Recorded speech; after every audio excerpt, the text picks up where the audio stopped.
College Station, welcoming all of you to Bhakti Sangha conference call. I thank all of you for attending this session. Please forgive me for interrupting your ecstatic chanting. I would like to read the 10 offenses to the holy name which are to be avoided, written by Srila Vyasadeva in Padma Purana. 1. To blaspheme the devotees who have dedicated their life for propagating the holy name of the Lord.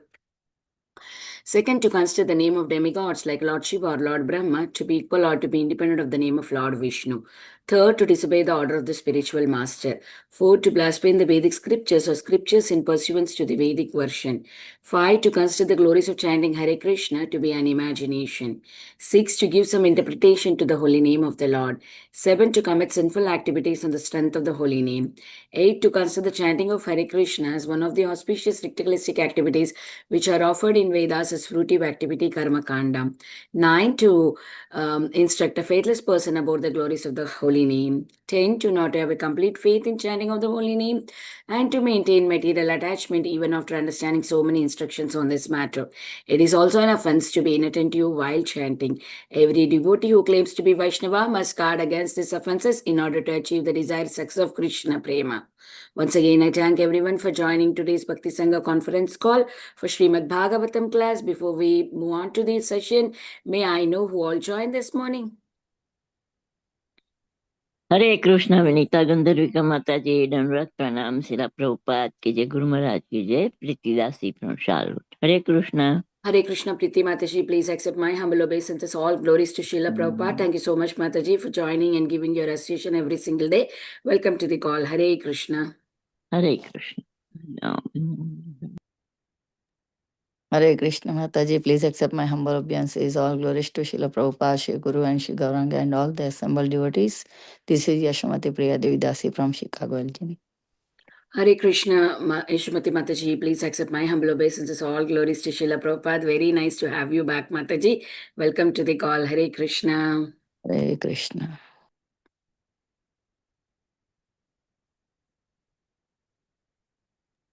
Hare Krishna, Vinita Gandharika Mataji, please accept my humble obeisances to you and all the devotees. All glories to Prabhupada, all glories to Guru Maharaj, all glories to assembled devotee. This is Mohini Lakshmi from Detroit. Hare Krishna, Mohini Lakshmi Mataji, please accept my humble obeisances. All glories to Srila Prabhupada. Thank you so much, Mataji, for joining and giving your association. Welcome to the call, Mataji. Hare Krishna, Vinita Gandharvika Please Mataji. accept my humble obeisances. All glories to Srila Prabhupada, all glories to Guru Maharaj. This is Harita from Texas. Hare Krishna, Harita Mataji, please accept my humble obeisances. All glories to Srila Prabhupada. Thank you, Mataji, for joining every day and all glories to wonderful services to the group. Welcome to the call. Hare Krishna. Hare Krishna, Vinita Gandharvika Mataji, please accept my humble obeisances. All glories to Srila Prabhupada, all glories to Guru Maharaj. This is Shama Gauri Devidasi from Charlotte. Hare Krishna. Hare Krishna, Shama Gauri Mataji, please accept my humble obeisances. All glories to Srila Prabhupada. Thank you, Mataji, for joining and all glories to your wonderful services to the group, Mataji. Hare Krishna. All glories to your wonderful services, Mataji. Hare Krishna. Mataji, all glories to Srila Prabhupada.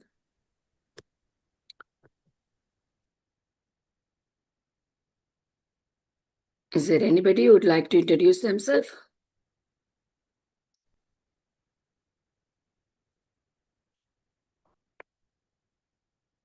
Okay. I think Mataji is there on the call. Indu Mataji, can we start recording? Okay, I will start. Yeah, I'm having trouble with my video. Oh.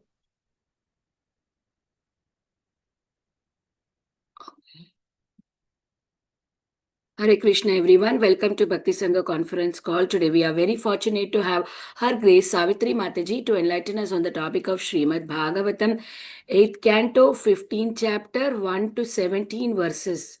Okay. Before I hand over the call to Mataji, I would like to read a brief introduction about Mataji.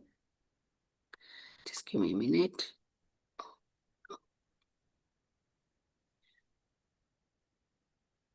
Her Grace Savitri Mataji and her husband Nanda Dulal Prabhuji joined ISKCON at Brooklyn Temple in 1987. They then moved to New Jersey, where Mataji served as a Sunday school teacher at Central New Jersey Temple for 10 years. In addition to teaching Sunday school, Mother Savitri and her husband practiced in book distribution and TT service. In 1993, they began taking association of His Holiness Bhakti Charuswami Maharaj, were initiated by Maharaj in the year 2000.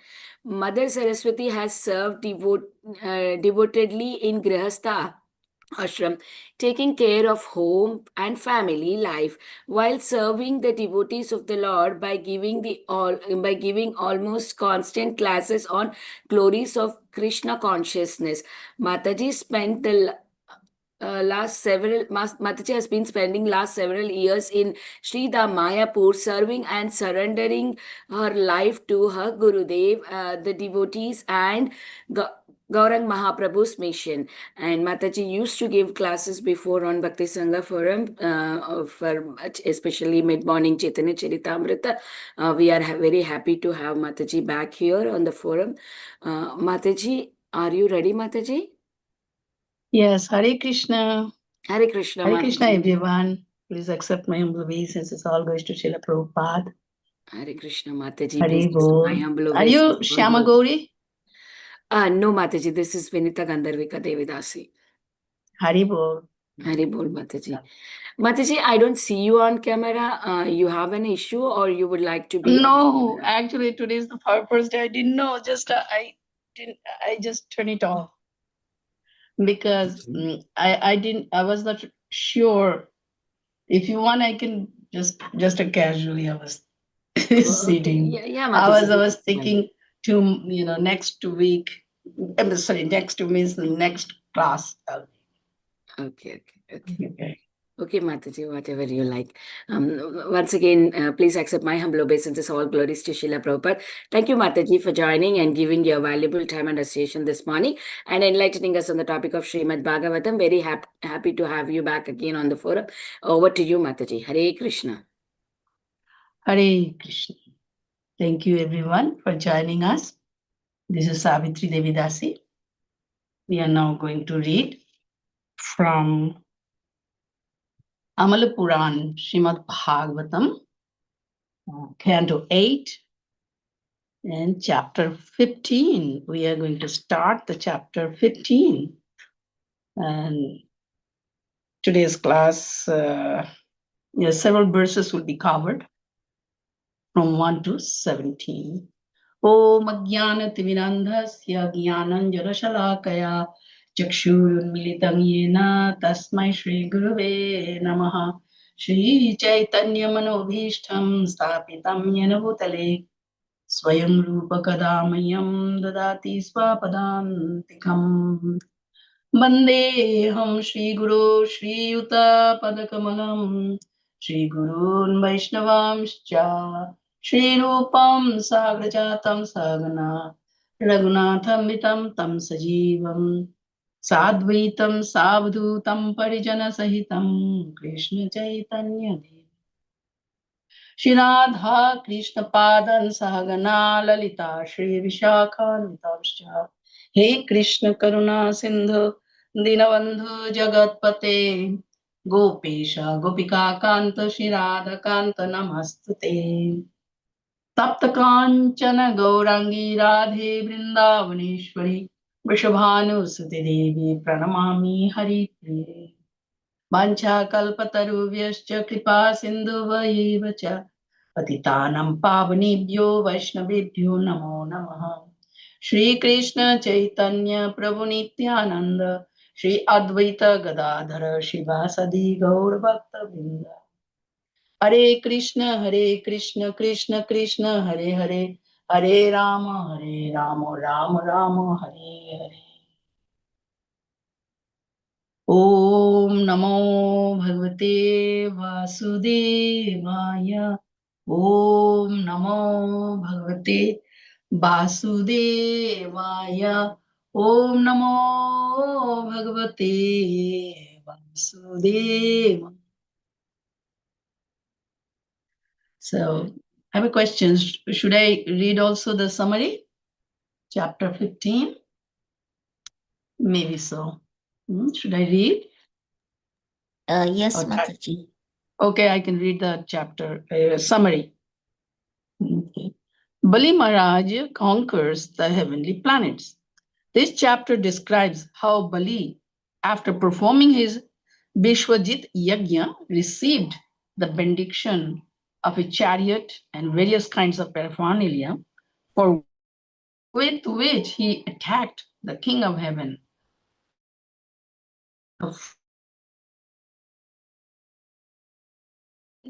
and went away, following the instructions of their guru. Maharaj Parikshit wanted to understand how Lord Vamanadeva, on the plea of taking 3 paces of land from Bali Maharaj, took everything away from him and arrested him. Shukadev Goswami responded to this inquiry with the following explanation. In the fight between the demons and the demigods, as described in the 11th chapter of this canto, Bali was defeated and he died in the fight. But by the grace of Shukracharya, he regained his life. Thus, he engaged himself in the service of Shukracharya, his spiritual master. The descendants of Vrigu, being pleased with him, engaged him in the Vishwajit Yajna. When the Yajna was performed, from the fire of Yajna came a chariot, horses, a flag, a bow, armor, and 2 quivers of arrows. Maharaj Prahlad, Bali Maharaj's grandfather, gave Bali an eternal garland of flowers, and Shukracharya gave him a conch shell. Bali Maharaj, after offering obeisances to Prahlad, the Brahmanas, and the spiritual master, Shukracharya equipped himself to fight with Indra and went to Indrapuri with his soldiers. Blowing his conch shell, he attacked the outskirts of Indra's kingdom. When Indra saw Bali Maharaj's prowess, he went to his own spiritual master, Brihaspati, told him about Bali's strength, and inquired about his duty. Brihaspati informed the demigods that because Bali had been endowed with extraordinary power by the Brahmanas, the demigods could not fight with him. Their only hope was to gain the favor of the Supreme Personality of Godhead. Indeed, there was no alternative. Under the circumstances, Brihaspati advised the demigods to leave the heavenly planets and keep themselves somewhere invisible. The demigods followed his orders, and Bali Maharaj, along with his associates, gained the entire kingdom of Indra. The descendants of Vrigu Muni, being very affectionate to their disciple Bali Maharaj, engaged him in performing 100 Ashwamedha Yajnas. In this way, Bali enjoyed the opulences of the heavenly planets. So now we are starting the verse. So first 2 verses I'll chant as we regular, then other verses I'll read the translations. Om Namo Bhagavate Vasudevaya.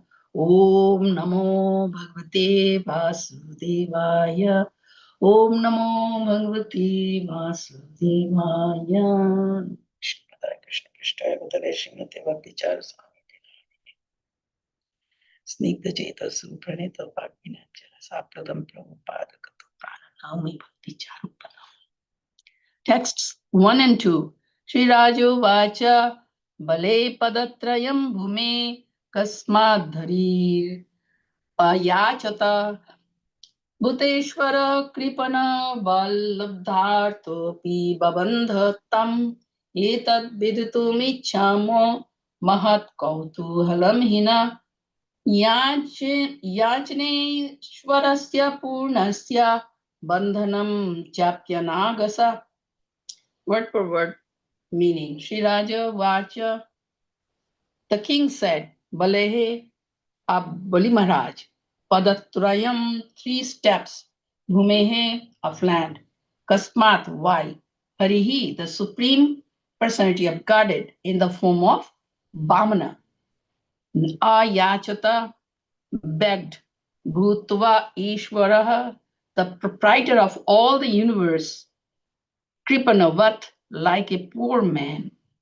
Labdha Arthaha, he got the gift. Api, although Bhavanda arrested. Tam, him, Bali. Etat, all this. Veditum, to understand. Ichamaha, we desire. Mahat, very great. Kotuhalam, eagerness. He indeed, na, our. Yachna, begging. Ishwarasya, of the Supreme Personality of Godhead. Punyasya, who is full in. Purnasya, who is full in everything. Bandhanam, resting. Cha, also. Api, although. Anagasa, of the who, of he who was faultless. Let me adjust the light. Of he who was faultless. Translation. Maharaj Parikshit inquired, the Supreme Personality of Godhead is the proprietor of everything. Why did he beg 3 pieces of land from Bali Maharaj, like a poor man? And when he got the gift for which he had begged, why did he nonetheless arrest Bali Maharaj? I am very much anxious to know the mystery of this contradiction. So, this chapter gives us the description of Bali Maharaj conquers the heavenly planet. It's not just descriptions, we also learn so many things and apply in our sadhana, in our life, spiritual life. As we know, the story began, few chapters before. Just we know, it started from the Samudra Manthan, when they were churning the ocean to extract the nectar. And when the nectar came, both the demigods and demons, they helped to extract the nectar. But when the time to get the nectar, a fight ensued between demigods and demon, who would take the nectar.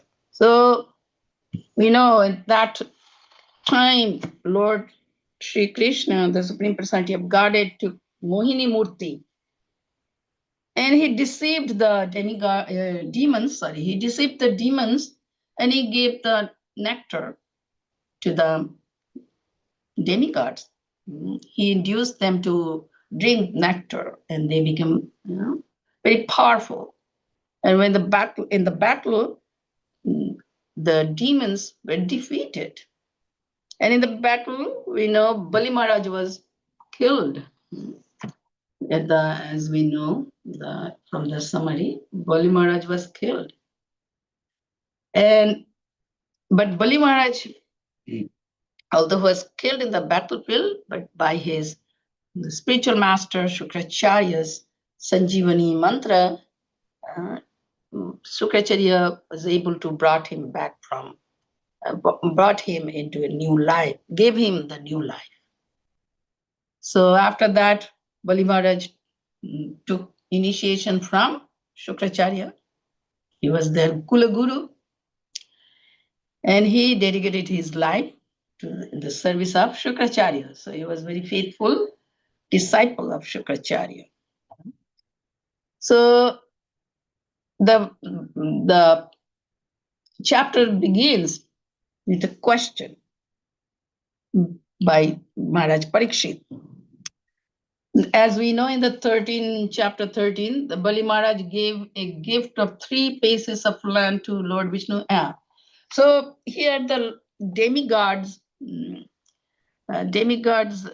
were powerful at the time, but when they understood the Bali Maharaj already got a new life, and he planned again to attack the higher planets, to attack attack Lord Indra, who is the king of heavenly planets. See, the same kind of things are also going on in heavenly planets.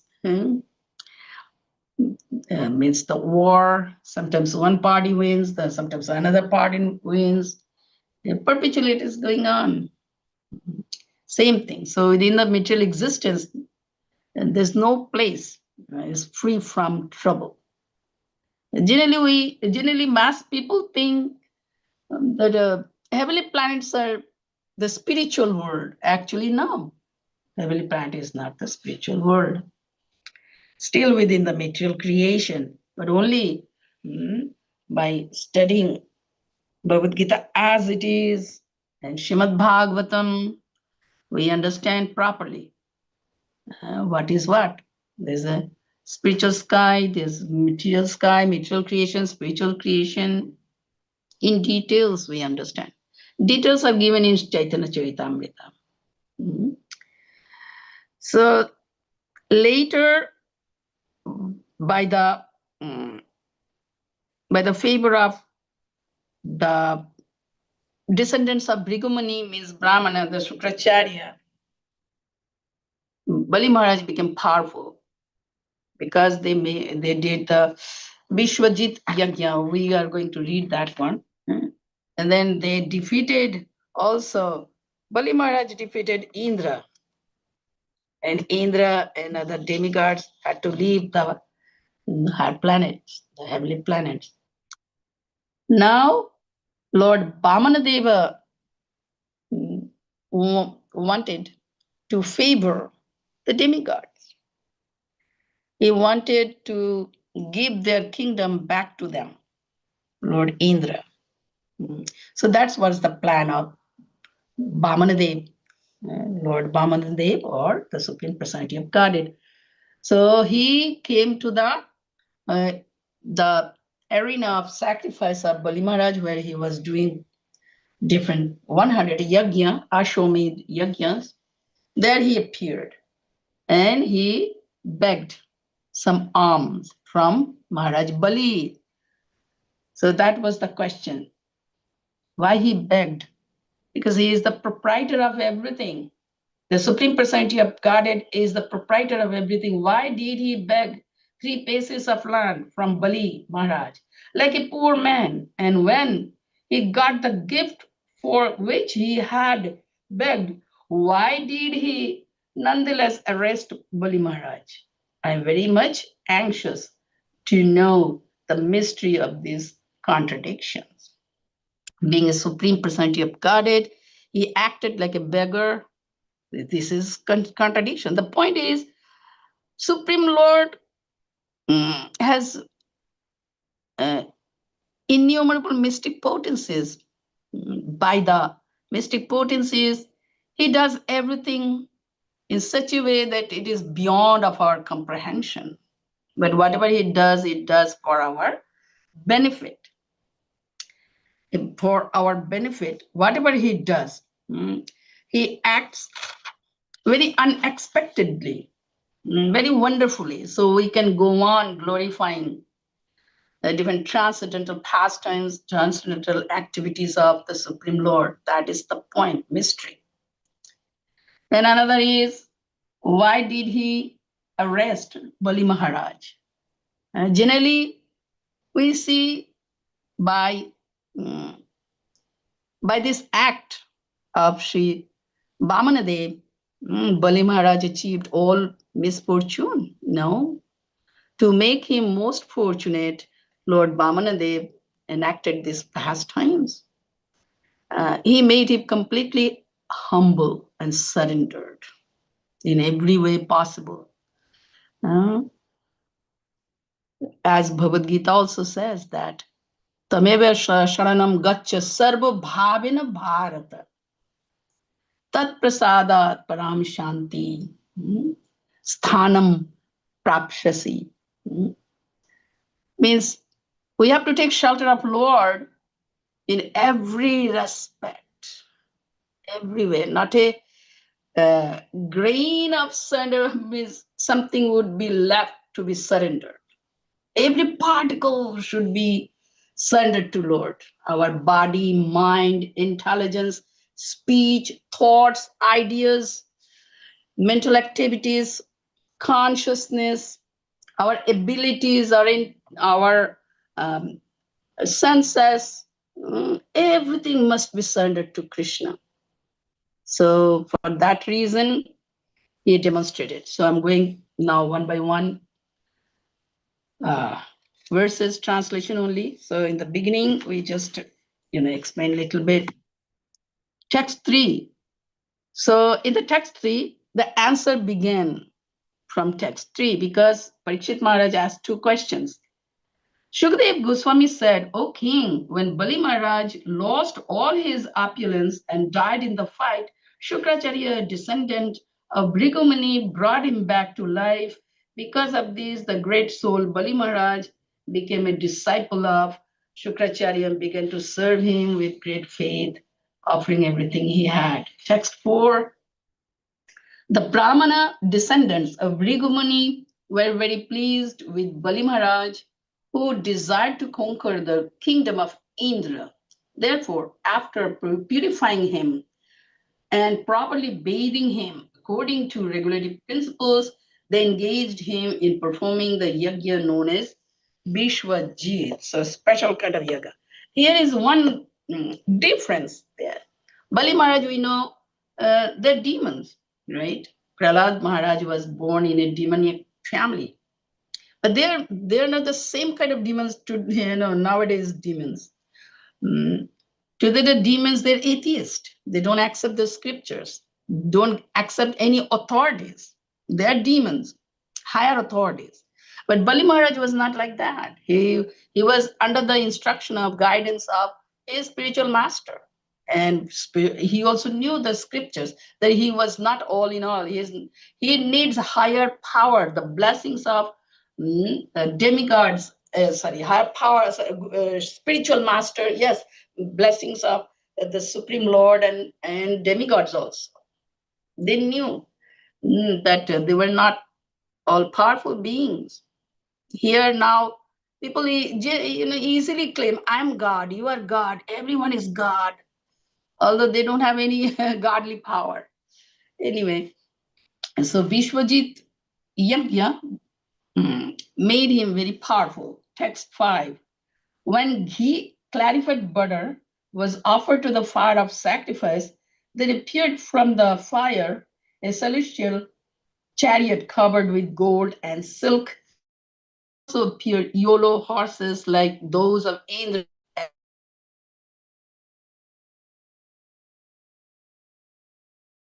Two quivers of infallible arrows and celestial armor also appeared. Bali Maharaj's grandfather, Prahlad Maharaj, offered Bali a garland of flowers that would never fade, and Shukracharya gave him a conch shell. 7.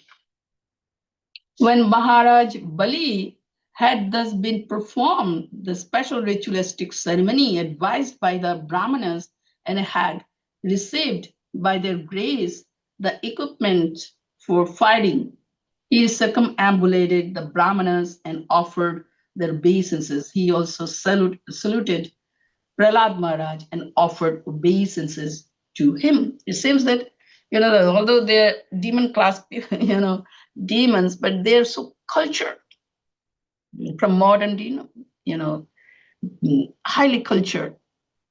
But modern demons are not cultured at all. Very degraded. Heart is full of envy and anger, jealousy. So many bad qualities are there. They do not accept the higher authorities. They straightforwardly declare themselves God. So there's a big difference. Prahlad Maharaja's grandson was Bali, and they were pious demons. Whenever I hear about the narration about Prahlad Maharaj, Hiranyakashipu, Hiranyaksha, and Bali, I become very amazed because in one family, the Supreme Lord appeared in 3 forms. right? 3 incarnations. He took 3 incarnations as Barahadev to kill Hiranyaksha, and then Nisingadev to protect Prahlad and kill Hiranyakashipu, and to take away all the possessions from Bali and to bestow his unlimited mercy to Bali, he appeared as Bamanadev. So wonderful. Although they are known as demons, right? The pious, or they were cultured spiritually. They knew that there was a supreme personality of Godhead. So that's the point. Modern demons even do not know who is the Supreme Lord. Oh, everywhere is Mayavadis, people, Mayavadi demons are there. Everyone.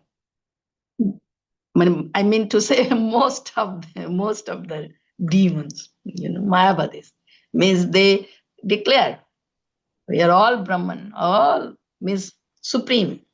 There's no supreme. They do not accept Krishna as a supreme Lord. And they do not accept that there is a supreme being. And all are all one. And whatever you do, that is perfect. There's no need to follow any scriptures. You can make up, or they read the scriptures, all they understand impersonally. And their goal is to be merged in Brahmajati or in the body of Krishna Supreme. They don't have this realization that devotional service to the Supreme Lord is eternal occupation of the eternal soul. In other words, they just want to be the Supreme. That's it. Everyone is Supreme. Wrong understanding, wrong conclusions. Now 8 and 9.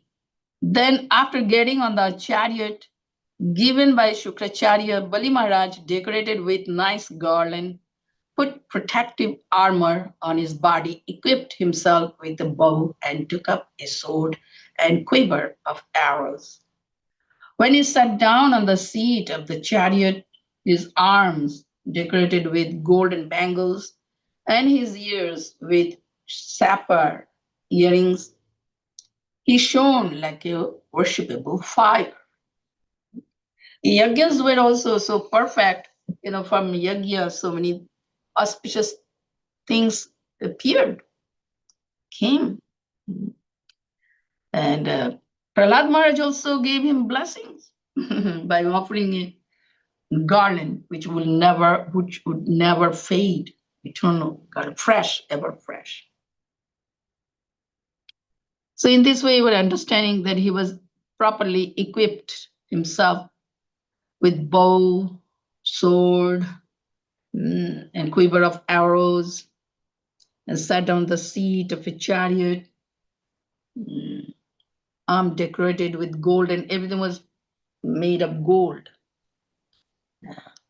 So now he was very effulgent.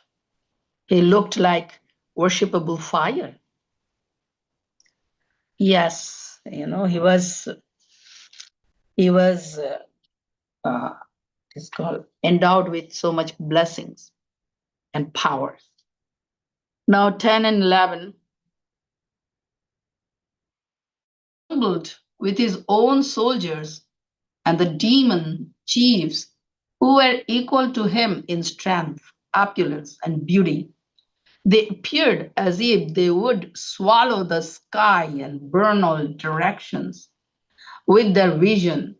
After thus gathering the demoniac soldiers, Bali Maharaj departed for the opulent capital of Indra.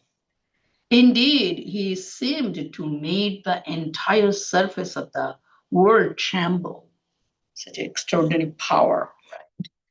So here's the point, what is actually a real demoniac?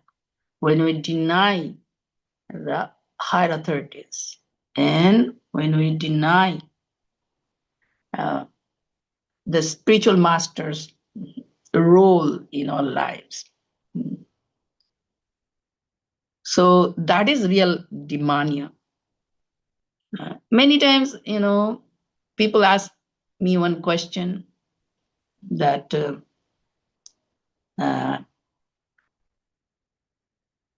many devotees in India, means, some people are devotees, they worship different demigods. And why do they worship demigods? Generally outsiders of Indian, they ask this question. He said, unless we come in contact with the transcendental knowledge about the Supreme Personality of Godhead, above all, there is a Supreme Lord, and under him, all the demigods, they are powerful servants of the Supreme Lord. They take care of all the universal affairs in the creation, in the universe. And we are under the care of the demigods, actually. We know different demigods are responsible for different things. Right? Indra gives us the rain, right? And there's wind god, there is, ocean god, Bhumi is Devi goddess, fire god, sun god, moon god, Vayu god, Vayu Devata. So we human beings should not be puffed up by thinking that we are all in all. We are powerful, we are most powerful, we have so much intelligence. We do not need any guide or any favor from the higher beings. So therefore, unless one comes to the understanding, unless one comes in contact with this transcendental knowledge, namely Bhagavad Gita as it is, or the purports given, Bhaktivedanta purports given in Srimad Bhagavatam, or Chaitanya Charitamrita, or other books, one's confusion would not be removed. We would not understand about the reality, the arrangement within the universe. It's not the supreme and us. There is no higher beings in between us. So this is the point. But we are seeing how methodically Bali Maharaj was guided by his spiritual master and empowered by his spiritual master and his also grandfather and the descendants of Rigu, the Brahmanas. He was favored by Brahmanas also. Actually, Shukracharya was a Brahmana. And he became the spiritual master of the demons, Asuras. So anyway, the point is that we must keep ourselves under the authorities. Now we are worshipping the Supreme Lord. Also, although we are worshipping Supreme Lord, by worshipping Supreme Lord, we are worshipping all the demigods also. Also the demons, we worship all the living beings, all the parts and parcels of Supreme Lord. They are also part and parcel of Supreme Lord. All the living beings are being worshipped by us by one method, by worshipping the Supreme Lord. If we pour water at the root of the tree, then water goes everywhere. All the parts of the tree is nourished. We ourselves also being nourished because we are also parts and parcels and we are connected with Lord. Everyone is benefited when one is worshipping Supreme Lord. This is a proper method. And as a Vaishnava, we offer our respect to all the demigods there because they are also very powerful servants of Krishna. and they are also engaged in the service of the Lord. Here we heard, right? Indra understood, the demigods understood, unless they are favored by Supreme Lord, there will be no chance to regain their kingdom. And so they were advised, leave now, do not fight. Do not fight, do not retaliate, do not take any action. Just leave. Sometimes it is also important for us. When things are rough and tough, we must become very humble and leave. Means be very silent and increase your surrender to Krishna, increase your devotional service to Krishna. By the mercy of Krishna, will become rightly situated in our lives. This is the point. The devotees never fight with any situation. They simply become more and more surrendered to the will of the Lord. Ultimately, the devotee's life is totally transformed. How? He becomes totally Krishna-ized. A devotee understands, when a devotee becomes a mature devotee, he understands that Krishna's interest is my interest. Krishna's will is my will. Krishna's desire is my desire. And my life's mission is to please Krishna with my devotional service. Life becomes very simple and straightforward. We have to deal with only one person, Krishna. Everything is for Krishna. Yat karoshi, yadashnashi, yad joshi, dadashi, yat tapasvashi kaunteya. Tat kurushva mad arpanam. Whatever you eat, whatever you do, whatever perform your austerities, do your charities, actions, activities, all you do for me as an offering. Then what happened? So then he says, Sannyasa yoga yuktatma means the verse I'm not remembering right now, but the point is, by my mercy, you will be released from the material entanglement, from the cycle of birth and death, and ultimately you'll come back to me. So all the actions, activities, thoughts, speech, consciousness, ideas, everything. Kaina, bacha, manasa, indriyava, buddhyatmanava, prakrite svavat, yat karomi, sakalam parasmai narayanayati samarpayami. With my body, mind, and in my speech, whatever I do with my senses, the soul and my nature, whatever, everything I'm offering, everything I'm dedicating, offering unto the Lord, Supreme Lord. Once we offer ourselves, then only we become peaceful. Without bhakti, nobody can become peaceful. Sense of being dedicated, dedicating everything in the service of the Lord. That life is very pure life, and that in that way we become very peaceful and happy. Okay, little what's the time? Okay, now 12. King Indra's city was full of pleasing orchard and gardens, such as the Nandana garden. Because of the weight of the flowers, leaves, and fruits and branches of the eternally existing trees were bending down. The gardens were visited by pairs of chirping birds and singing bees. The entire atmosphere was celestial.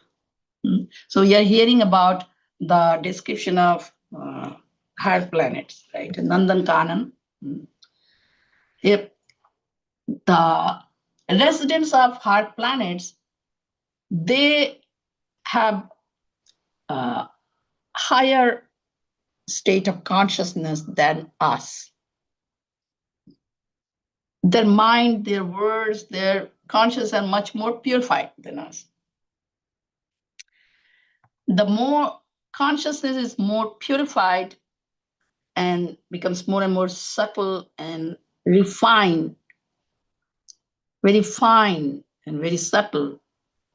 With that subtle, fine, purified consciousness, one can enjoy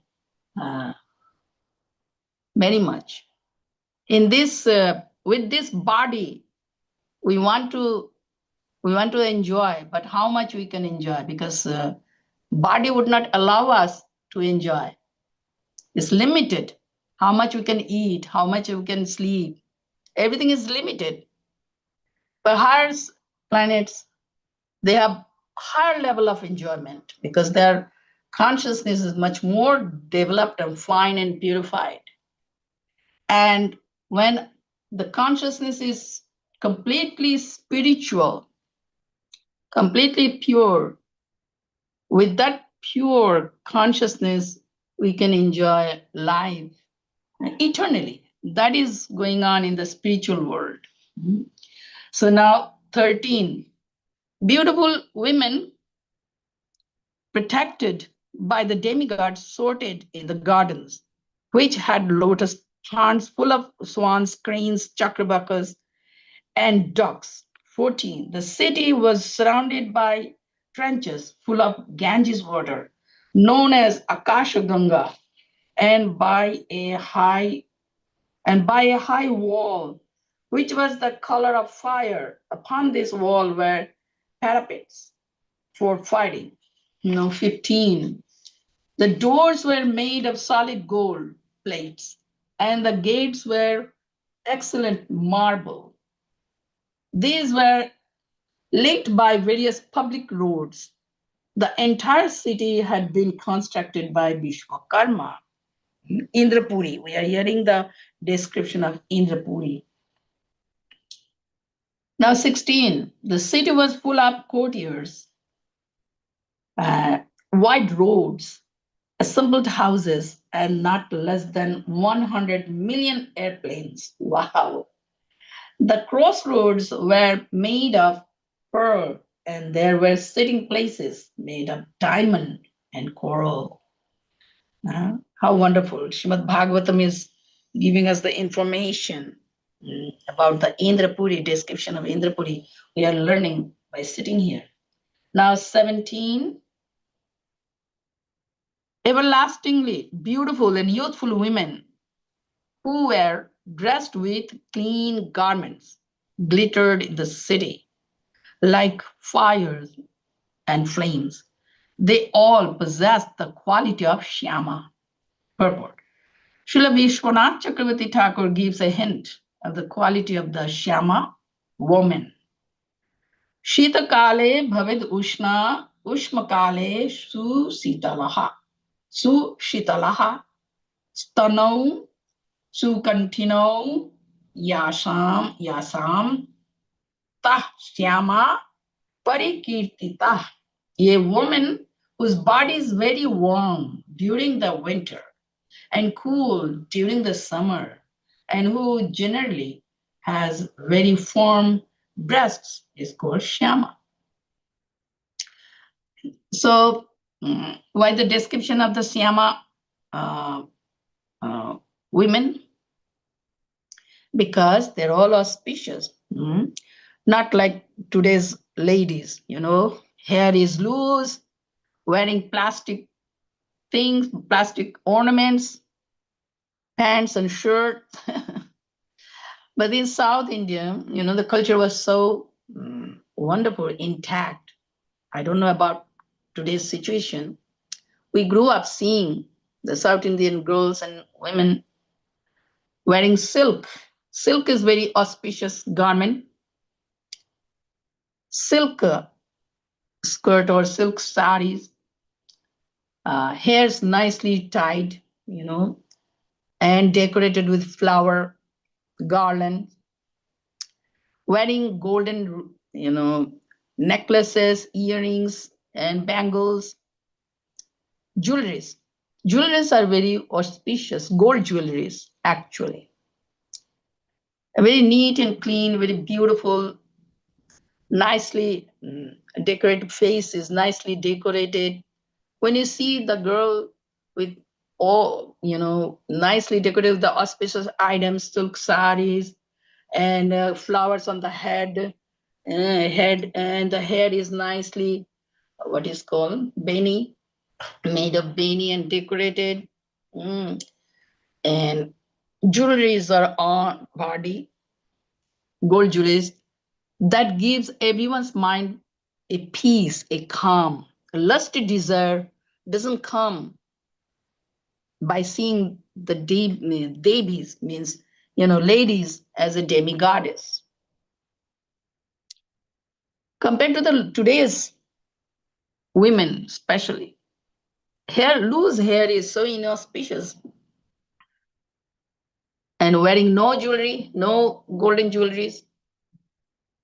And their mood is also not womanly, as if like manly.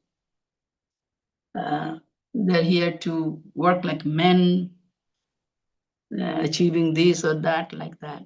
Mood has been changed, because before the culture, this culture was also in India. Actually, when Krishna appears, he brings the spiritual culture over here. Mahaprabhu, whenever he appears, he brings also the spiritual culture. Very graceful, auspicious culture, especially the women were very auspiciously dressed up. And it had so much auspicious effect on the minds of everyone. Okay, so we're supposed to cover up to 17.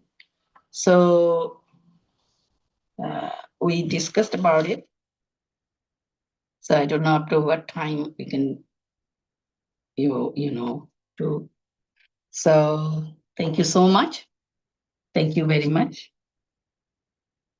And is there any question or comment? You may now begin. Hare Krishna.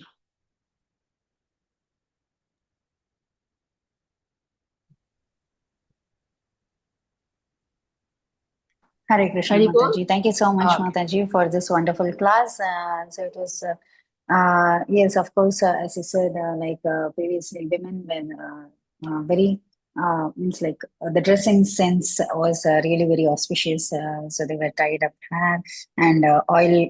They used to apply oil also, right? So nowadays, applying oil is like, is like, why yeah, we look like what is it? She has applied so much oil in the hair. So they means people used to comment like that nowadays. So but yes, keeping the hair tied up is really very auspicious, Mataji, as you said. And yes, of course, in South India, we still follow this. As I'm part of South India, I can say that. Thank you so much once again, Mataji, for this wonderful session once again. And we have raised hands from Radha Jyoti Mataji. Can you go ahead?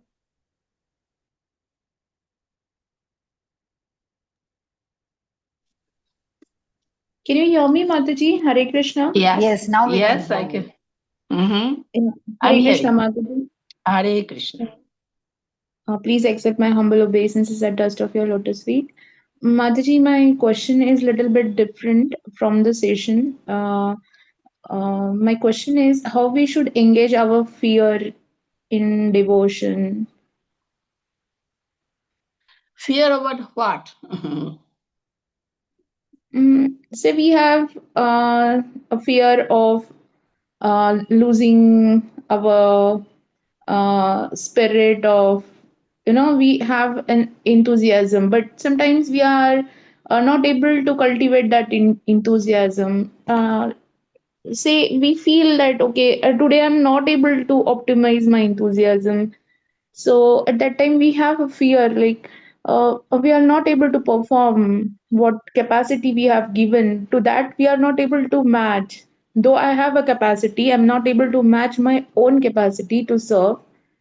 So we have fear like I'm not optimizing my work or my devotion.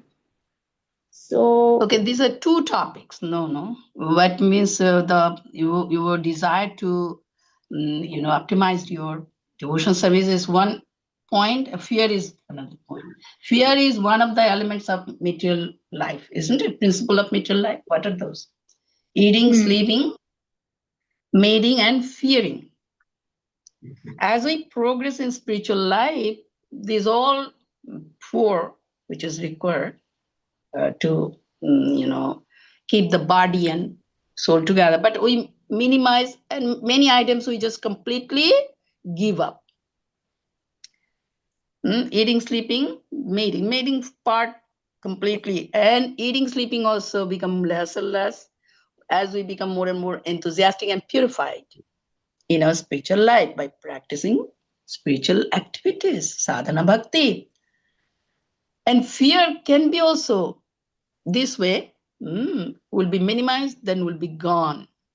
The more we realize our true self, Swarup, our Swarup, Krishna Swarupa hai, Jiver Swarupa hai Krishnero Nitya Das.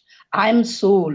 If our mind is not situated in our Swarup, then all sorts of misgivings start in our lives. There's no other way. So in the beginning, it is hard to engage our mind in pure devotional service.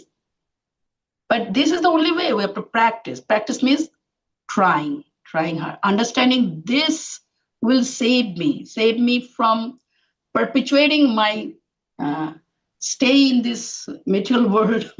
Otherwise, what we are doing? We are running a risk, right? We have to stay back and we'll be suffering here forever. We can stay here forever because we're eternal. Either we can stay here, either. So whatever education we are getting, we have to practice also, implement in our lives. What is the root cause of these things, dilemmas?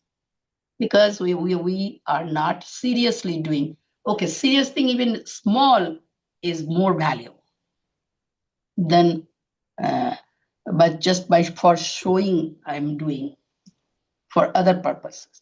Now the solution is Krishna is seeing our sincerity, our honesty, our seriousness. Little by little we achieve. Right now, our sadhana is unsteady. Some days good, some days bad. Why it is going on? Because mind is materially absorbed. Mind is still hankering material things. Shuddha Bhakti has four features. Shuddha Bhakti has four features. Shuddha Bhakti only for Krishna. Number two, it should be Nirantar, constant. Number three, it should be Nishkam, without any material motivation. Number four, Ananya, without any deviation. Even it is little bit progress is more valuable than doing one day very big, next day depressed, like that. So who can help you? Your mind. Your mind has to help you. Krishna said in Bhagavad Gita, 6th chapter. What is that? That Atmanam avasade. Udharit Atmanam. Natmanam. Atman Udharit Atmanam Natmanam avasadayet. Atmaiva Bandhur Atmanam Ripuratmanam. Maybe I'm making mistake. Means Krishna is saying, deliver yourself with the help of your own mind. Your mind is your friend, mind is your enemy. Do not put yourself in a degraded situation. We are human beings. We can decide something. That's the special life we have been given. Human life has a very special feature. What is that? We can decide something. We can make something as a goal, and we can pursue to achieve goal. And then we succeed to achieve the goal. Isn't it? Other animals cannot do it. So we can make a decision. We can pursue the our process to achieve the goal. Set a goal. We can set a goal. We can make a decision. We can pursue the goal, engage ourselves to achieve the goal, and ultimately you achieve the goal. Try to understand this spiritual life. The sadhana is here, siddhi is also here. Before our death, we have to achieve the perfection. It's not that after death we'll achieve perfection. For achieving perfection, this human body has been given, means go back home, back to garden. There's no other alternative. Go back. This is my goal. So your mind, our mind has to be educated. And with the help of mind, we have to progress in spiritual life. We have to deliver ourselves. That is Krishna's point. All right. Yes, Mataji, but say if I'm doing one service, okay, and my attitude towards the service is to try to please Krishna, and if I'm doing another service, which is which is considered to be like a very prestigious kind, and my attitude towards that service is also to please Krishna. My attitude is not changing. I'm deliberately concentrating on my outlet of attitude towards any service which is given or which is not given, even if it is in non-material. So in that condition, I'm trying to understand the kind of fear that I'm facing is my attitude is not ready to go out of this realm of not giving a pleasure to Krishna. It's 100% sure about that. So the fear is, if I'm doing my best, will Krishna recognize it, or you know, will he reject at any given point, like that? 2 Hope you points. understand. Yes. See, there are 2 points always, 2 fingers short. You have to do your part, Krishna will do his part, his mercy. What Krishna will do and not do, that is not my concern. What I'm doing, that is the point. And now when you say distinguish, one is normal service, one is prestigious, that means something different. Whatever service is given to me, accept it as a maybe some challenge would be there, some hardships would be there. If you are in the mind, your mind is stable. Yes. Your mind is stable and your mind is on the spiritual platform. So any service is highly prestigious. For example, 2 verses in the Bhagavad Gita will help us. Okay. Chapter 4:24.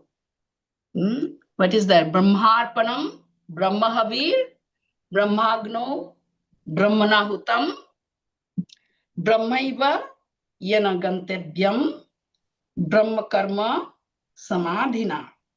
What is that? What's the translation? I'm reading this translation properly so you can hear it.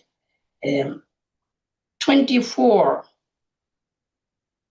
Brahmarpanam. A person who is fully absorbed in Krishna consciousness is sure to attain the spiritual kingdom because of his full contribution to spiritual activities in which the consummation is absolute and that which is offered is of the same spiritual nature. So there's no reason to fluctuate your mind.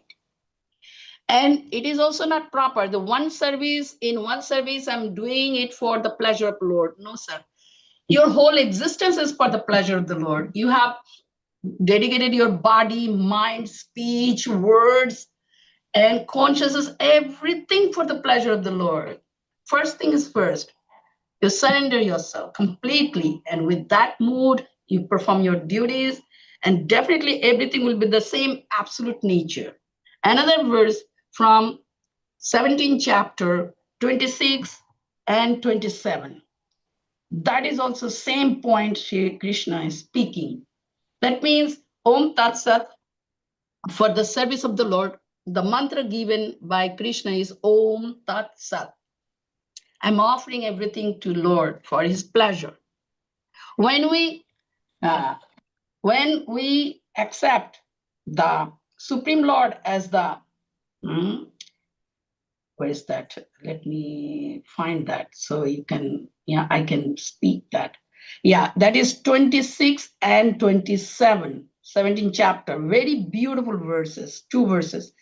The absolute truth is the objective of devotional sacrifice, and it is indicated by the word sat. The performer of such sacrifice is also called sat, as are all works of sacrifice, penance, and charity, which, true to the absolute nature, are performed to please the Supreme Person, O Son of Pritha. So when you dedicate yourself, your feeling, your sentiment, your thinking, feeling, willing, acting, everything you dedicate to the objective, your objective is Sri Krishna, the absolute truth, then the performer, everyone, and the performance, paraphernalia, everything becomes absolute in nature. How wonderful. So we have to learn the science. Then the mind would not go up and down or doubts or think this way. You are ever ready for service. The 24 hours, the mood is this. I am servant, I am in the service of the Lord. A pure devotee is never free from the thought of being engaged in the service. A pure devotee is never free from remembrance of Krishna. His whole existence is so purified, spiritualized, Krishnaized. They are fully connected with Krishna. There's no such thing like off and on, sometimes, anytime, like that. Whatever call is there for service, ready. You do, you try your 100%. That's it. What will be the outcome? That is not our concern. Okay? Because you set your objective. Krishna is my objective. His pleasure is my objective. His satisfaction is my objective. Okay? All right? Yes, thank you so much. It makes whole complete sense. You gave me a lot of points to understand myself regarding this, and thank you so much. Thank Eternally you. grateful Please. to you. Hare Krishna. I have a request to everyone that kindly read 424, 17, 26, 27. It will help us. All right. Thank you. Is there anyone? Hare Krishna, Mataji. Thank you so much. Yeah, we have one more hand raise. Janava Mataji. Hare Krishna Mataji, thank you so much. Jai Srila Hare Krishna. Prabhupada and all glories to Srila Assembled Devotee. Thank you, Mataji, for a beautiful class. Let me just recap on what I understood real quick, Mataji. Because there's one thing that really stuck out in my mind that you discussed about the fortune of the demons in the beginning of the class, how three avatars came in the same line of family. And I Yes. thought that was really cool. So you mentioned, actually, one moment, Mataji, I'm like trying to read my notes here. You mentioned the reason for the Lord appearing, protection of devotee, which was clear and indicated when Lord Narasimha Dev protected Prahlad Maharaj. But I guess my question is, why exactly in this line of demons? In other words, why is the family of Prahlad Maharaj and then Bali, those line of family of demons, why are they so fortunate? I mean, I know it's not the only reason why the Lord had appeared. It seemed like it is, but I know it's not. I mean, it's there's a bigger picture. I'm aware of that. But I want to know philosophically your take. Why specifically in this line of family of demons, other than the fact that, they are very much more sophisticated demons, unlike the ones that we have now? I mean, could it be because different yuga, back then? No. The point is, we know they were originally who? Jai and Vijay in the Vaikuntha. Because I thought that you already gone through those chapters. It is in third canto, many cantos are there. 7 candles, many different candles. I Jai just Vijay. forgot, Mataji. Okay, got Okay, it. no problem. Again, repetition is good. Yeah. Jai Vijay were the gatekeepers, 2 gatekeepers. Okay, now I remember Uh, why. of the personal, the palace of Lakshmi Narayan. And they were so much in oneness with Lord. Lord was thinking how to benefit the conditioned souls, us. So he thought he would come to display his pastimes. So by singing the most glorious, auspicious, his qualities and pastimes would be purified. Our mind will be attached to Krishna. This is his whole program. Jeev uddhariva ei Ishwara Shabhav. How to deliver the conditioned souls. Krishna is fully aware of our miserable situations over here. Life after life, we are going through the same kind of crushing experience, taking birth, getting old, diseased, and dying. From time immemorial, we are here suffering. How to take us back to the spiritual world in his association. Time to time he comes, he descends as avatar. So he wanted to come to this world as an avatar and perform wonderful pastimes. So we will know about the personality of Supreme Lord, his characters, his prowess, his opulence. He's all powerful. How he is all powerful. Like this. Then we understand his glories and we sing his glories, and thus our minds become attached. So when he thought that way, immediately Jai Vijay agreed in their mind. Let us help, because servants are always eager to serve Lord whatever way he wants. There's no question. A personal sense enjoyment or personal selfish desire to be fulfilled. No. Lord's interest is our interest.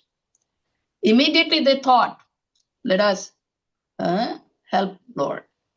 So now Krishna, Narayan wanted to perform very different way to kill the demons. He wanted to do that. So he will set an example, what is good versus bad, piety versus impiety, sinful. So that's why he took these roles. And those Jai Vijay, by his permission, and the 4 Kumaras went there and they cursed Jai Vijay to become demon. So they descended this world. So Krishna, Narayan, came in the form of Varaha avatar to kill Hiranyaksha. They acted in such a way, they forgot. The point was that Lord wanted to experience his, fulfill his desire in a fighting rasa, fighting rasa, fighting taste. He wanted to taste the fighting rasa. So devotees have to be his enemies. Who can serve Lord? The devotees serve. Devotees are the family of Krishna, isn't it? We are Krishna's family. So things happened. They had to come here and took the role of a demon, and their heart became full of enmity towards Krishna. They prayed, please fill our heart with the enmity for you, because devotees do not have these feelings. So Lord did. So they played so many different roles. So first life was Hiranyaksha, Hiranyakashipu. The next life they become Ravana and Kumbhakarna. Lord Ram appeared, killed both of them. Third life, Dantavakra and Shishupal. And fourth, Jagai Madhai. And then finally they got the pure Krishna Prema. So now you understand this point? Yes, Mataji, I totally just forgot it, but thank you for the beautiful reminder, because I was like, why again? I just couldn't, it's eluding me for a moment. Why Lucky? And then I forgot, yeah, they were assigned by Lord Krishna that to have to perform But that it's rasa. good thing, good question. Yeah, It inspires us. you know, like hearing the glories of the Lord through Srimad Bhagavatam, as well as recalling and reciting Harikatha or retelling of Yeah. Harikatha, performance of Harikatha, you know, which is time immemorial and time eternal. And in it itself, you know, philosophically, it is a form of service, right? Um, Yes. and then are there pastimes, like for instance, Vrindavan is a special place, right? So are there pastimes happening in Bhumandala, right? Or in our earth realm, let's say for instance in Vrindavan, Yes. that is not happening in the spiritual world. And so therefore the you know the creatures in other part of the spiritual world are also happy to hear the pastimes that are happening in Vrindavan that is not present in the spiritual world. Could you elaborate on that? Or That is a different topic. Just general, I'm saying. Still, pastimes are going on because the eternal. We are not qualified to be in Vrindavan eternal Leelas right now. So our goal is to enter into eternal Vrindavan Leela. That is our goal. And now in Navadip Dham, same Krishna appeared as Chaitanya Mahaprabhu, and his Sankirtan Rasa Leela is still going on. The whole world, in the whole world, Sankirtan is more and more expanding. One person, Srila Prabhupada, is a part of the Chaitanya Bhakti Briksha. In Chaitanya Charitamrita, Adilila, these descriptions are there. A part, we are all part of Chaitanya family. We are known as Chaitanya family, descendants of Chaitanya Mahaprabhu. One person, one branch of Chaitanya Bhakti Briksha went to America. From one person, so many branches manifest, and so many leaves, fruits, flowers, means family. Chaitanya family expanded from one very powerful personality, powerful branch. Who is that? His divine grace. Abhay Charnaravinda, Bhakti Vedanta, Swami Srila Prabhupada. Now Chaitanya Rasa Leela, Harinam Sankirtan, Rasa Leela is going on everywhere. Whoever is participating in Nama Sankirtan, he is directly in the Chaitanya Leela. Just the awareness is not there. All right. And in participating in Chaitanya Leela, we enter into Vrindavan Leela. The connection is there. Navadvip and Vrindavan. Chaitanya and Krishna. Gauranga Leela and Krishna Leela. Krishna consciousness is never complete without Gauranga consciousness, because Gauranga is full Krishna, and original Krishna developed three desires, was lacking something, and he fulfilled his own desires by appearing as Chaitanya Mahaprabhu, and he gave us this universal Harinam Sankirtan Mahayagya. All right? Okay. Thank you so much, Thank Mataji. you. It's my great fortune to have your association. Hare Krishna, Jai Shri Radhe. Hare Krishna. Hare Anything? Krishna. Thank you so much, Mataji. Mataji, do you have time? We have one more hand raise. I have time. It is just 7 p.m. Okay. Okay. So yeah, Rupal Mataji. Hare Krishna Mataji, wonderful class, Tanvat Pranams. And Hare I learned a Krishna. lot today. I wanted to ask two questions. One, you mentioned about if the woman keeps hair open, it is inauspicious. But I wanted to know about your view in Kali Yuga, where the water quality, everything, the material, everything is not good, and women are facing a lot of hair loss. So it is still No, not auspicious. that is the reason. Women at present time, they do not know. They're not educated by the scriptures. Why it is, when a woman becomes widow, then her hair, get loose, means you get lose it. Inauspicious. And we know from Mahabharata, Draupadi was insulted in the assembly of Kurus, right? And then she kept her hair completely loose. It was very inauspicious. The point is Shastric point and physical point. When you tie the hair in the back, your mind becomes calm and focused. Hair has a particular energy.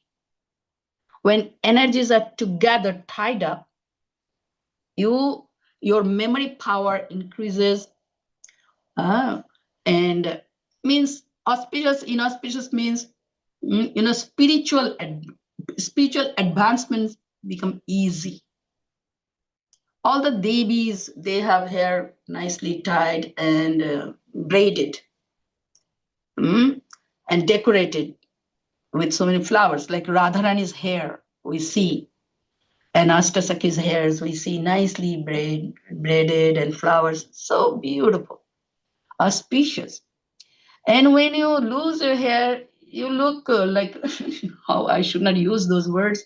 Anyway, Kali Yuga is degraded, and it is degraded in every respect. In 12 canto, I think, the symptoms of Kali Yuga has been given. The symptoms of Kali Yuga, degradation of Kali Yuga, is one of the items is the women will keep their hair loose. They will consider loose hair is beautiful. That is the degraded symptom. Srimad Bhagavatam says in 12th canto. And physiologically, it affects actually. Loose hair, your mind is scattered everywhere. You are not focused. And you tie your hair, oil your hair, your mind is focused, peaceful. It has the influence on the body. Okay? Thank you, Means thank you, this much Mataji. is okay. Yeah, that is okay. One quick question, if you can help me. What did you mention about the Brigu Rishi today in the class? Brigu Rishi? Yeah, Brigu Rishi, the original Brigu Rishi, he proved the Srimad Bhagavatam is there. There was a discussion amongst Brahma, Vishnu, Mahesh, who is the supreme. So the sages selected Brigu Muni to go and check, test three of them, Brahma, Vishnu, and Mahesh. Many times people say they're all same, all supreme. But Brigu tested. He wanted to prove who is the supreme. So Brigu Muni is the son of Brahma. He tested in many ways, in one way. He went to Brahma and he did not greet him, and he did not show any respect to his father. So Brahma became very angry. By seeing Brahma angry, he left this place. And then he went to Mahadev. Mahadev was a brother, elder brother. Because Mahadev is also born out of Brahma. So Mahadev became very happy seeing brother Brigu, and he went to embrace. And immediately he verbally pretended, said, no, don't come to me, don't touch me. You are very inauspicious. You smear the rock, means the ashes from samshan, from cremation, and you wear snakes on your neck. Do not touch me. By hearing that rude words, but Shiva became very angry. He just took the trident and ran after Brigu Muni to kill him. And Brigu Muni just ran. And then he went to Lord Vishnu when he was, lying on the ocean of milk. And Lakshmi Mata was, massaging the lotus feet. And Brigu went he went and kicked on the chest of Lord Vishnu. So Lord Vishnu immediately sat up and said, oh, Muni, I didn't know that you were here. Oh, Brigu Muni, please excuse me. I ask you for forgiveness because your your foot is so soft and my chest is so hard. And your foot must be very, paining because my hard chest. was not suitable for your food. So Bhrigu understood, because he, in the first incident, means before Brahma he came, in his mind he did the offense, and verbally he committed offense to Mahadev. Both were very angry, became very angry. And when he came to Vishnu, he physically assaulted, he physically did the offense. But Lord Vishnu, being the supreme, so calm and quiet, forgiving, not angry at all. So then he came back and he declared, Vishnu is the supreme. In that way, in this world, this point has been established. It is in Srimad Bhagavatam, at the end of the 10th canto. Thank you, Mataji. Almost end side. Thank you. Really appreciate it. Thank you. Hare Krishna. And the Thank you, descendants Mataji. of Bhrigu are those Brahmanas and Shukracharya. Okay? All right. Thank you. Thank you. Yeah, thank you, Mataji. All right. Radha Jyoti Mataji, do you have follow-up question? Yes, Mataji. Not a follow-up question regarding the sari. Why is there any scientific reason that women should wear sari? Like I was Yes. curious about the hair, and I Spiritual. was very satisfied by your answer. So I wanted to know about and there is one pastime like Draupadi Maharani got sari as an when Krishna saved her. At that time, now the concept of sari came. So in our culture, we give gift of sari in our functions, and it is No. considered. Is it No, before right some. as per my? So could you please give me some scientific reason, like why women should wear Yeah. a sari? Scientific reason is the spiritual culture. This is spiritual culture. Pants are not the spiritual culture. For the men also, dhotis and saris. In the spiritual world, you would not wear anything else but sari. Of course, gopi dress we say, Vrindavan, all right, dhotis. When Krishna descended, he brought the spiritual culture. When Mahaprabhu descended, he brought the spiritual culture. Now it is known as the Indian culture. It is Vedic culture, spiritual culture. Everything he brought, the proper way to have food, cooking food, Ayurvedic way, cooking food, Ayurvedic medicine way, means way you live your life, healthy life. Wearing sari makes the women very beautiful, very feminine, and attractive too. Means not in a bad sense, respectful. When you sari properly wear and you cover your head, everyone will pay you respect. It's a practical experience. Not that, also sari covers in such a way the body, especially in Vedic culture, the legs should not be open, shown. Like people are now wearing shorts, the girls, shorts and the short skirt, keeping the thighs and legs open, showing the skin.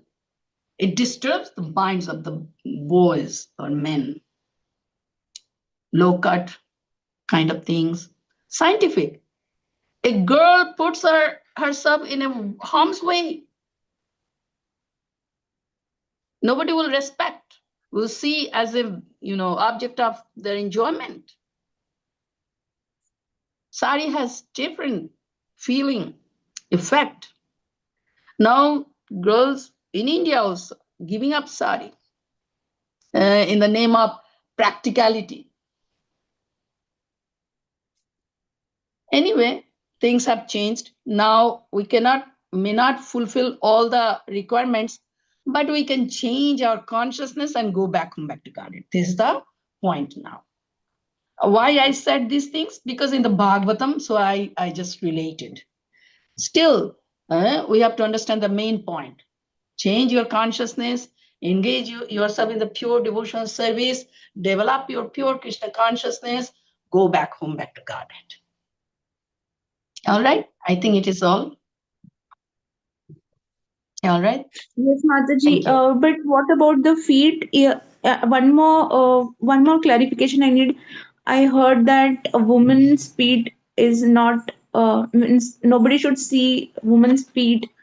What is the reason behind that? Could you please explain? Oh my God. The point is, you understood, right? The legs were opening. When you under No, sari, no, that no. is I'm not not shown. talking about legs. I'm talking about the feet. Huh? Feet. Only feet. Feet. Only when under the saris, your feet are not that much visible. Means thighs, legs, these are disturbing. Okay? Yes, Madhuri. Thank you so much, and eternally grateful to you for your answer. Thank you so much. Thank you. Thank Hare you. Thank Krishna, you so much, Okay. Mataji. Hare Mataji, there is Krishna. one. Sorry, Mataji. Yeah, go ahead. Yeah, Hare Krishna Mataji, please accept my humble obeisances. All goes to Srila Prabhupada. Welcome back, Mataji, and nice to hear from you after a long time, Mataji. I remember your classes when you used to give and for Chaitanya Charitamrita. So, thank you Thank so you much, for having Mataji. me. I'm And also happy to be back. yeah, thank you so much for the beautiful class, Mataji. Very nice. Thank Yeah. you. Hare Krishna. Mataji, there is one question in the chat box. Maybe we can take that as a last question. So, yeah, I had this doubt. So, there is a question Mataji is asking, Shraddha Mataji is asking. I heard girls should always tie their hair, keeping hair separated from the center. But which means the sindoor, they will keep it in center, right? So, they will divide the part. Yes. So, but Yes. nowadays we see women doing it in the sideways. So I know. Prabhupada that did not right? like it. No, this is not right. Prabhupada did not like it. Nowadays, people, the ladies, they cover the sindoor mark. They present themselves as an unmarried girl. They cover. In the middle, they put the sindoor little, just one drop. And the hair, part is in the side, and they cover the head in that middle part. Anyways, personal choice. Many things we cannot know and we cannot teach others, but we can become ourselves, pure devotees of the Lord. And for this, you may read the 12th canto, The Symptoms of Kali Yuga. Okay? Yeah, okay, Mataji. But still, something is good for nothing kind of thing. Instead of keeping the hair open, at least they will tie it, right? So in that ways, anyways.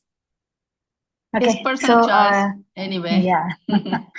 Thank All you right. so much, Mataji. Hare Thank Krishna. you. So I don't Hare find Krishna. any more hand raise or questions in the chat box. So with your permission, Okay. we can end the call here. Thank you so much again for your Srimad association, Bhagavatam Mataji. Dear ki jai. Srila devotees, let's pay our Prabhupada ki obeisances to jai. Mataji. Jai. Vancha kalpadrupesha Om kripa Jai. sindhubhe vacha patitanam pavanebhyo vaishnavebhyo namo Vaishnavibhyo namaha. namo Ananta koti Om Namo Vaishnavrind ki Namah. jai. ki Srila jai. Prabhupada ki Prabhupada jai. ki Kali jai. Yuga Jai. Savitri Mataji ki Ji jai. ki Hare jai. Jai. Hare Krishna. Krishna Hare Mataji, Krishna. Dandavat Pranam. Much Such a wonderful Mataji. Thank you so class. much, dear Bye-bye. devotees. We'll end the session here. Hare Krishna. Radhe Hare Krishna.